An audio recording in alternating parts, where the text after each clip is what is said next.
জয়রামবাটি মা সারদা দেবীর জন্মস্থান, আর সেখানে অষ্টমীর পুজো চলছে এবং কুমারী পুজো যে ছবি আমরা আপনাদের সামনে তুলে ধরছি। জয়রামবাটিতে অষ্টমীর পুজো তিথি মেনে সকাল 9টায় শুরু হয় পুজো, তারপর হয় কুমারী পুজো।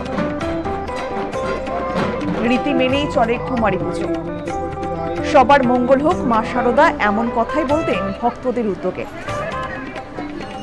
তার আশীর্বাদ ও ভালোবাসা তার সকল সন্তানের মধ্যে সবসময় থাকবে। বারে বারে বিশ্বজননী মা সারদা তার ভক্তদের বলতেন। আর আজও কিন্তু সেই রীতি মেনেই জয়রামবাটিতে কুমারী পুজো চলছে।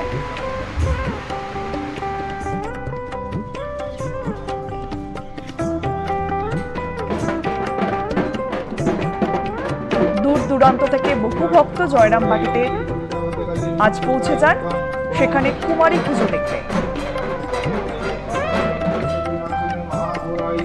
এখানে তো আপনার ধরুন সুযোগ পাওয়া একটা খুব বড় ব্যাপার। মায়ের মন্দিরে কুমারী হিসেবে পূজিত হবে, এটা একটা খুব বড় ব্যাপার। আর ও যে এখানে হয়েছে এটাই খুব একটা বড় ব্যাপার। তারপর ওর তো জন্ম আবার 8ই পৌষ, আপনার 25শে ডিসেম্বর, আর মায়ের জন্মদিনে জন্ম। নামও মিশিকা। হ্যাঁ, মায়ের নাম হিসেবেই ওর নাম রাখা হয়েছিল মিশিকা। আর যেহেতু মায়ের হ্যাঁ, খুবই ভালো লাগছে। যাক, মায়ের এখানে পুজো হচ্ছে, এটাই খুব একটা গর্বের ব্যাপার। যে হ্যাঁ, মা তো অ্যাকচুয়ালি মাই তো স্বয়ং দুর্গা।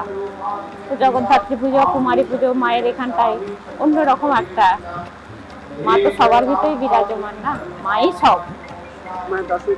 হ্যাঁ, মায়ের দর্শন করলাম।